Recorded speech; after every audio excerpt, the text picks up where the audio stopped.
has come to our family.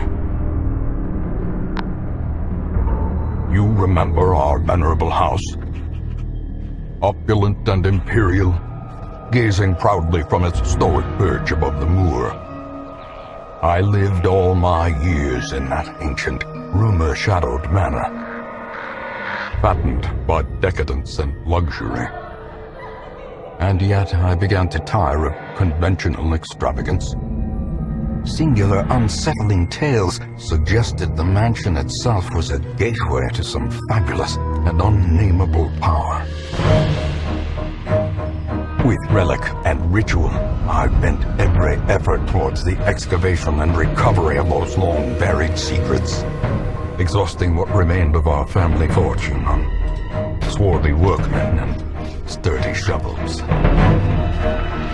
At last, in the salt-soaked crags beneath the lowest foundations, we unearthed that damnable portal of antediluvian evil.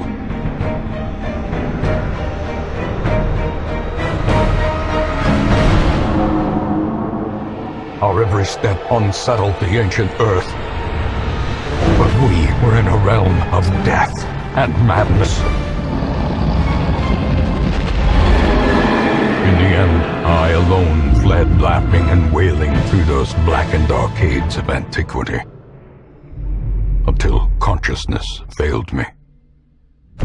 You remember our venerable house, opulent and imperial. It is a festering abomination. I beg you, return home, claim your birthright, and deliver our family from the ravenous, clutching shadows of the darkest dungeon.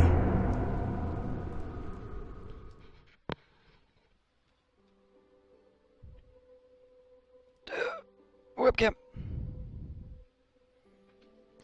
Darkest Dungeon is about making the most of a bad situation. Quests will fail or must be abandoned. Heroes will die, and when they die, they stay dead. Progress autosaves constantly, so actions are permanent. The game expects a lot out of you. How far will you push your adventurers? How much are you willing to risk in your quest to restore the hamlet? And I couldn't read the rest of it because it went by too fast. But you get the general idea. This game is not forgiving. This game will kill you over and over and over again. It revels in it. A little bit of history quick. I did play the early access version of this game, so I am familiar with a lot of the random stuff that happens to you during this game. So there won't be like constant surprises for me. But yeah, so going into it I already know that I'm going to get my ass beat. I did play a little bit before I decided I was going to play on stream, just so I could refamiliarize myself with the game, just a touch. So I wasn't like fumbling around. And also making sure that things weren't super duper loud. The opening cinema scene was probably kind of loud, but I can't control the volume on that, so there you go. That's why you have a volume slider. Alright, so I'm going to start a new game. There we go. As you can see, I have my other game over here. Alright, so this one will be called Magnum Tenny Brosum. Make sure I spelled that correctly. Magnum Tenny Brosum. Yep, there we go. Bam. Well, let's go.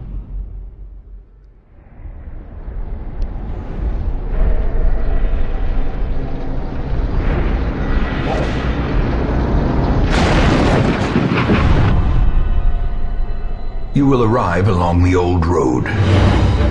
This is also very loud. It winds with a troubling, serpent-like suggestion through the corrupted countryside,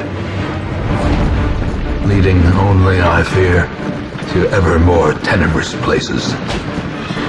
There is a sickness in the ancient, pitted cobbles of the old road, and on its writhing path you will face viciousness, violence, and perhaps other damnably transcendent terrors.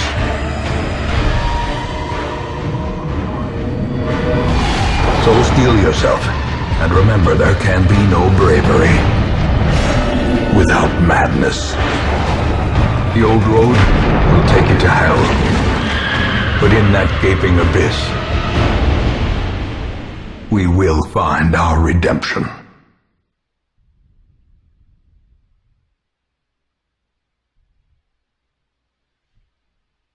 Okay, my apologies right away. Somebody's trying to call me. Of course. I just started streaming and somebody's trying to call me. I will be right back.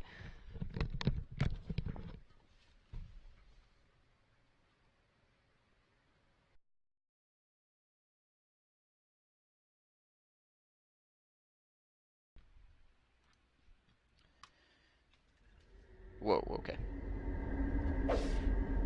Yeah, I need to turn off the tutorials because I already know how to do all this crap. Make sure my microphone's in a good spot. Options, gameplay, tutorials. Yes. Alright. So, as I get into the game, the mechanics should become very clear. I'll answer any questions about mechanics if people bring them up, and I'll give you a basic rundown as I go. But it should be pretty straightforward. Brigands have run up these lanes. Keep to the side path.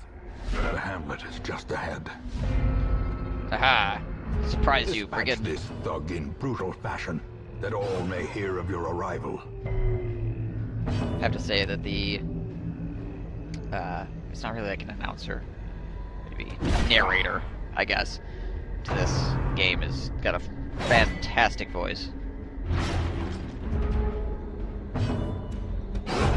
As the fiend falls, Screw you, fiend. a faint hope blossoms. Alright. He always has Klepto. I think your guys start out with the same quirks. Brigand's valuables. Leave nothing unchecked. There is much to be found in forgotten places. And more brigands. An ambush. Send these vermin a message. The rightful owner has returned, and their kind is no longer welcome. Mark that guy.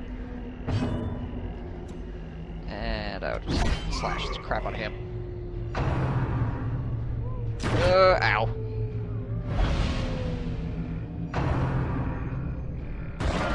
These guys are beating the crap out of me this go around. Of course. Ow. Let's see, what's his stun resist? 50? It's 50-50 shot. Fuck it, I'm just gonna hit him. Good. Beat up my guy that has hit points left.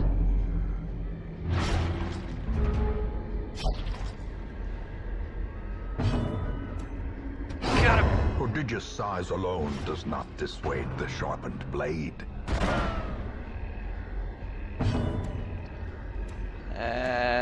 Now I really can't do anything. Unless I clear this corpse out of the way.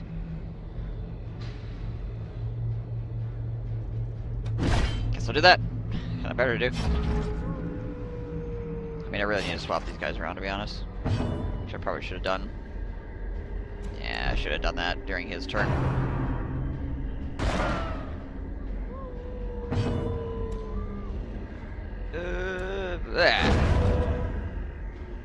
Alright, well now he's in the front row, so...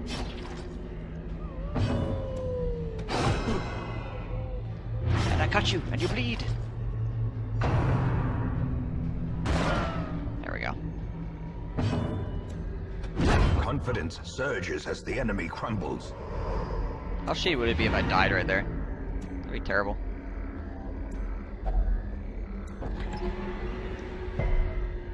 Alright.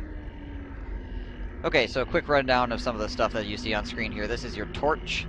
The lower this gets, the more treasure you're likely to find, but the more dangerous monsters become. It also increases like your crits and stuff like that as well.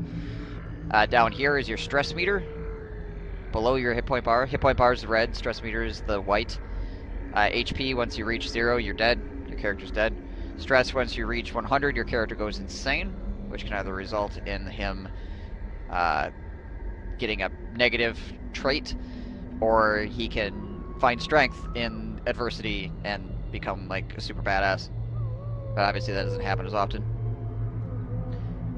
Once you get to 1 HP or 0 HP, you have a death a death's door, as it's called, where your guy hits 1, and then he'll get to, every time he takes a death blow, he gets to roll to see if he survives it. So you can get hit for like 10,000, but if your guy rolls well, he has a saving throw to stop him from dying. Over here's the map of the dungeon. This is just 2 rooms. You'll see more. This is your inventory. You have this many slots to put items in. Here's your guys' equipment. These are just like flat upgradable, depending on what level your guys are. Okay, I'll bring up this. Alright, so every ability you have can be used from a position. So you see, like, there's the white dots on the left and the red dots on the right. That shows you where you can be standing in the line. The line is 4 people. Show you where you're standing in the line, and then the red dots show you who you can hit on the opposing side's line. So, like, I can't use this ability if I'm standing in the front row on my side, and I can't hit the front line enemy side, no matter, even if I can use it. And all abilities are like that. And some of them have, like, see that this grape shot has little connecting lines in between the red dots. That means that attack will hit all of those guys. But everybody has abilities like this. Some of them are locked, so you can try to set up your guys decently. Movement's a big part of this fighting system because you get, like, shifted around. So, like, if you're in the front row and you get pushed to the back row, then you can't use some of your abilities, which can be really irritating. So it's really important where your guys are in the line. And there are some abilities that will move you around in the line, so if you get pushed back, you can move forward and still attack, stuff like that. As you saw, I've just, like me flipping my guys around here. Like that. Like, I couldn't shoot that guy in the back row earlier because I got pushed into the front row. Or this guy got pushed back and then that shoved me forward. So, and then on top of that, you have your quirks, which these are good quirks on the left, these are bad quirks on the right. Like, I'm not allowed to gamble in town because I'm a no cheat, but I do have stun resist and quick reflexes. These down here are just your base stats, like this is hit points. This is my, with 22 armor base. This is my dodge, my protection points, my speed, accuracy mod, crit chance, flat damage 5 through 10. So it's all pretty straightforward stuff. And then this is my level over here. Your level is considered to be your hero's resolve, not exactly their experience. So the higher level they are, the more resistant they are to stress.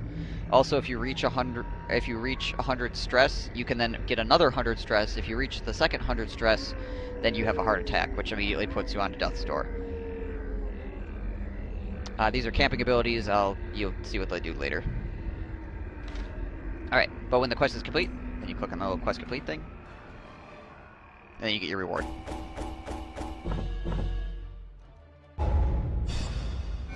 Okay, so you see my guys' resolve went up. They now have resolve 1, which means they have some resistances against stress, and have a higher chance of disarming traps and stuff like that. And then you can leave these closed if you want to. Like, you don't have to select them. But if you open them, behind these masks, there can either be a positive or negative quirk, or both. So I'm going to click on this.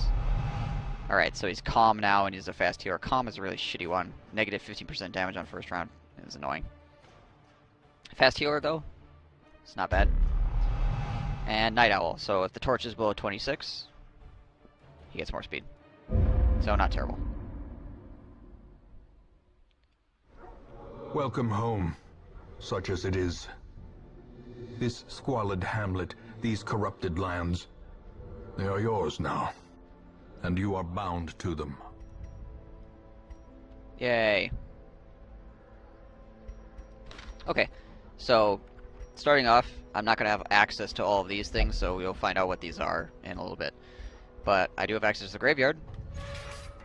Most will end up here, covered in the poisoned earth, awaiting merciful oblivion. Okay, so basically, this game wants to kill you. It will kill you all the time. Whenever it has a chance, it will frickin' bash your head in. This is where all your dead heroes go. This will fill up quickly. I mean, it actually doesn't fill up, but you have a lot of people there. Let me put it that way. Okay. And this is your stagecoach. Women and men, soldiers and outlaws, fools and corpses. All will find their way to us now that the road is clear.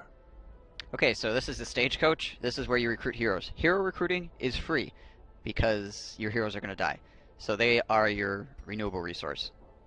So basically, right now, because I have a party of 4, now I have a party of 2, I'm going to take both these guys. What better laboratory than the blood-soaked battlefield? And add them to my roster. And the narrator guy has lines for a lot of different things, which is amusing because he's awesome. Okay. And then this tree over here is... In time, you will know the tragic extent of my failings. Okay. So basically what this is, it allows you to look at some of the lore and stuff like that. So like I could rewatch those cinema scenes if I wanted to, that sort of thing. Or rewatch any of these cinema scenes. Sometimes you'll find like book pages and stuff like that as well. That allows you to read them here. So, but most of the things are locked. Like the blacksmith's locked, the guild's locked, the abbey's locked, the sanitarium's locked, the tavern's locked, and no bad wagon, and the survivalist. So majority of things are locked right now. A lot of this stuff will become unlocked in the first couple missions I play. So right now I have a crusader who's kind of a frontline tanky kind of guy. And I have my highwayman who has a knife and a pistol. He's pretty good with both. So he's kind of like a rogue character almost. This is a plague doctor. He's got the yips -5 accuracy. That sucks. But he does a lot of like status effect stuff, essentially, and cures some status effects. And then this is my healer, who also has the yips. Not good die rolls. But at least I have Divine Grace, which is a healing spell, so... Alright, and healing while camping. Oh boy. So in any case, this is a healer. She heals. She also has some offensive spells, like status change effects, and a couple of attack spells. Which, like this attack spell also heals her. Pretty useful. Alright. So, I guess we can go and we can embark on an adventure. Let's do it. A mecca of madness and morbidity. Your work begins